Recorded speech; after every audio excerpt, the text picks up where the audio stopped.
What's going on, guys? Zephyrnix here. So I wanted to give my secondary thoughts on the Xbox One conference. Now, if you want to see my initial thoughts, you can go ahead and look them and check the link in the description below. The reason why I'm doing this, I always do this too, I did this with Sony as well, is because of the fact that normally, like, my initial impressions are pretty much my initial impressions, but then it takes about 24 hours usually, maybe a little longer. I kind of think about it, I'm like, and I usually have a different approach to it or whatever. So, you know, here's the thing about it. So, okay, first of all, the name, Xbox One. Stupid name. I mean, the Wii U did the same exact mistake, and you're going to do the same exact mistake that Nintendo did? Really? You know, it doesn't make any sense. You know, number two, excuse me, I got to laugh a little bit, is good news is that there's going to be no issues regarding Red Ring of Death. No way possible. Look at the actual console. It has vents, air vents everywhere. You will be fine. You know, I had to laugh at that because you kind of knew what Microsoft was going after when they put all those vents. Like, literally half the machine has air vents in it. Like, it's hilarious. So that's number two. Another thing is this. A lot of people complain about how the console actually looks.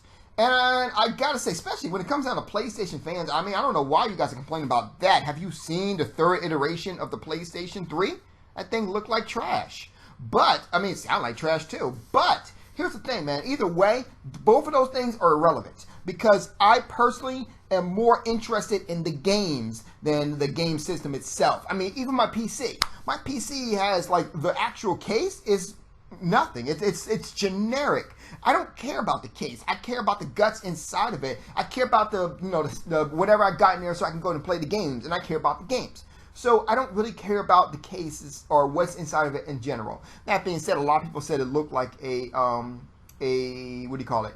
A cable box. Actually, it looks more like a the DVR, which is called a DirecTV Genie. Like, seriously, look it up. Look it up and do a comparison. It actually looks just like that. It looks like that more with the exception of the Blu-ray thing there. So that's with that. The one, I'm going to see what else. They showed a lot of television things, you know, like a lot of the features with it. And they said they were going to do that. And that's another thing, too. A lot of people walked away disappointed about this because they didn't see any games. Well, here's the thing. Microsoft said that they were not going to show any games. So for you to be upset that there were no games, it's like, it's foolish. It's like someone going to a barbecue restaurant and saying, hey, how come there's no fruit here? You know, it doesn't make any sense, you know? You know? But, I mean, overall, here's the thing. It's not that I don't like that whole other part of the entertainment in my house. I like that. You know, first of all, it saves me a ton of money on my actual DirecTV bill because I can go ahead and get rid of DirecTV. So I'm good with that. Not that I really have a bill. You know, I mean, you know, I do work for... Never mind. Anyway, the thing is, though, is that even though that is the case...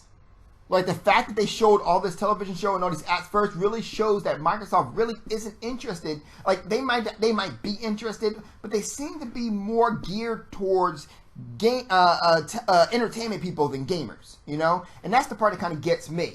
It's like, okay, so you made your start with the gamers, but then you kind of went off and did your own thing. Well, that's kind of pulled the no predator on us, you know? It's like, okay, you was good with the gamers, but now you're like, well, okay, now I'm going to go ahead and do this thing, and you gamers will now be second place. That being said, I got to say, I'm very interested, if you actually look in the beginning title, if you actually look in the beginning, right, of the conference, it listed a whole bunch, there's a whole bunch of people talking. And one of those people was actually the creator of Metal Gear Solid.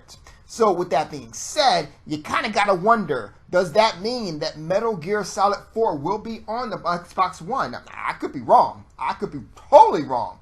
But it does seem kind of odd that he actually did come out and state that it would not fit on the Xbox 360, but he never mentioned about next-gen Xbox. And in fact, he actually avoided it. So I'm just saying, it might not even be the case, but I'm just saying it's something to think about. Of course, the PlayStation fans ain't going to think about it. They automatically like, no, veto! But, you know, hey, like I said, if it does happen, that means that Zephyrnix was 100% right in terms of all his predictions for the last generation. I'm just saying. Because remember, that was the only prediction that I actually made that did not come true at 100%. You know, so there you go.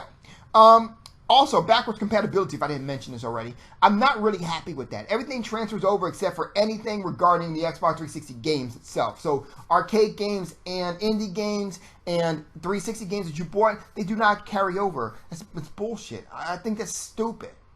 You know, even with my, well, it doesn't even matter. My Wii U and my PC, both of them, I play last generation games a lot. You know?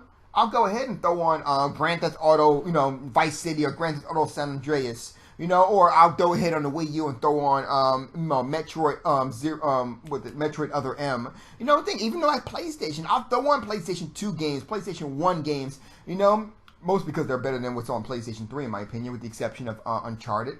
But, I mean, Super Nintendo games, I play more Super Nintendo games than anything else. So backwards compatibility is a big issue. And for you to say that the architecture don't work, no. It's called emulators. And to make it worse, the Xbox 360 really isn't that hard to emulate for. So you should be able to go ahead and run it pretty damn easily if you wanted to. So don't give me that crap.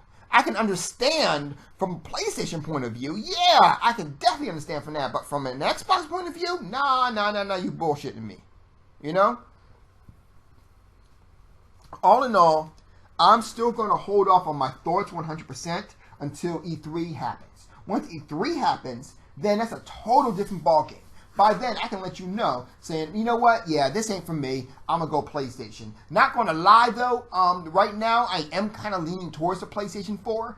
And just because it, like the way the PlayStation 4 works, it gives you just enough to be your, you know, all that entertainment, like the apps and whatever. They give me like pretty much every single app that I really need. Hulu Plus, Netflix, Amazon, and Hulu Plus, Netflix, Amazon, and I forget there's another one. But that's pretty much all I need. You know, I don't need anything else. So it's like all that other stuff. And don't get it wrong. I do like the other apps, and I use a lot of the apps that are located on the Xbox 360, but I don't need them.